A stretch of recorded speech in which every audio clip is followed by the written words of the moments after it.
We've all heard it, right?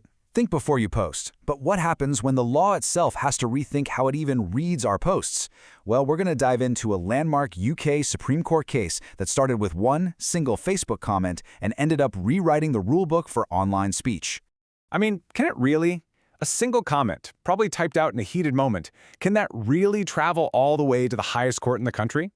Well, in this case, stalker versus stalker, the answer was a huge yes. And the final verdict? It changes everything about how we understand our rights and responsibilities online. All right, so where did this legal firestorm even begin? You might be picturing some high-powered law firm or a stuffy courtroom, but nope. It started in a place that's probably very, very familiar to all of us. That's it, right there. The whole thing was sparked by a comment on a Facebook wall. Here's the scene. A pretty tense online exchange between a woman and her ex-husband's new partner. In the middle of it all, Nicholas Stalker wrote that her ex, Ronald Stalker, tried to strangle her. He saw that and he sued, claiming those words were defamatory and had seriously damaged his reputation. Now, this is the kind of thing that happens online every single day, but this time, it didn't just blow over. Just look at the journey this one comment took. It started in 2012, and for 7 years, it climbed the entire UK legal ladder, from the High Court to the Court of Appeal, and finally landing in the Supreme Court.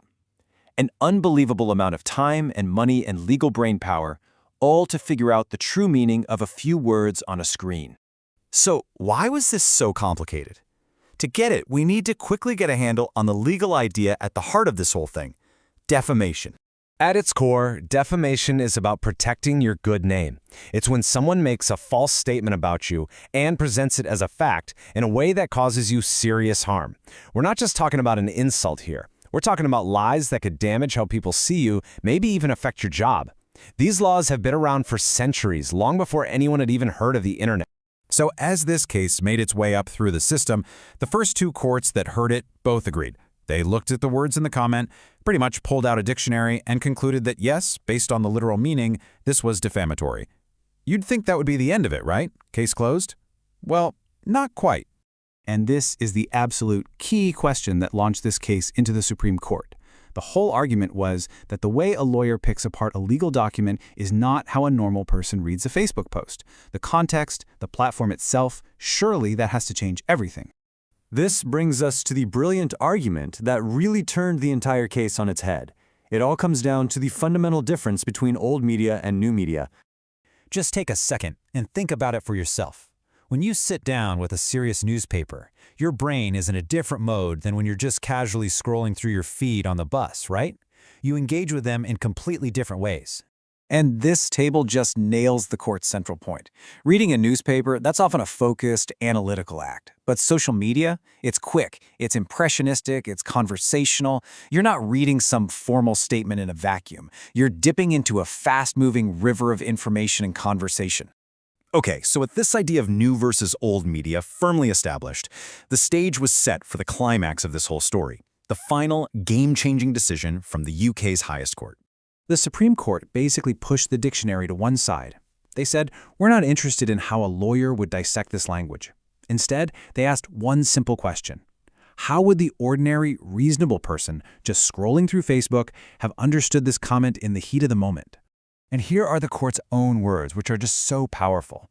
Lord Kerr, one of the judges, described the impression on a social media user as fleeting and temporary.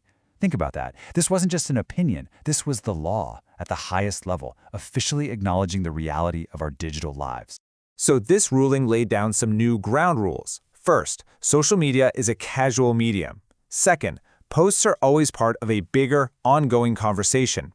Third, the average reader is moving fast. And the big one, in that environment, the overall context matters way more than the precise, literal definition of any single word. And with that powerful reasoning, the Supreme Court overturned the previous rulings. They concluded that for the average Facebook user scrolling their feed, the comment wouldn't have been seen as a literal accusation causing serious harm. The appeal was successful, and after 7 long years, Nicholas Stalker won her case. So, okay, a big legal drama from a few years back. What does it have to do with you tapping out a comment on your phone today? Well, as it turns out, everything. This is the biggest takeaway right here. This case set a legal precedent. It means that context is now king. The exact same words written in a formal letter versus a fast-paced Twitter argument can have completely different legal meanings. So what this means for you is that your angry tweet is not going to be analyzed like it's a legal document. It basically confirms that old saying, the medium, really is the message. From now on, courts have to think about how real people actually use these platforms, not just what the dictionary says. Now, this isn't a get-out-of-jail-free card to say anything you want, but it does mean the law has finally caught up with reality. And that really leaves us with a fascinating final thought. The stalker case answered a legal question, but it kind of opened up a much bigger one for all of us. In a world of fleeting posts, memes, and emojis, where meaning is shifting all the time, how do we and how should the law truly decide what our words actually mean?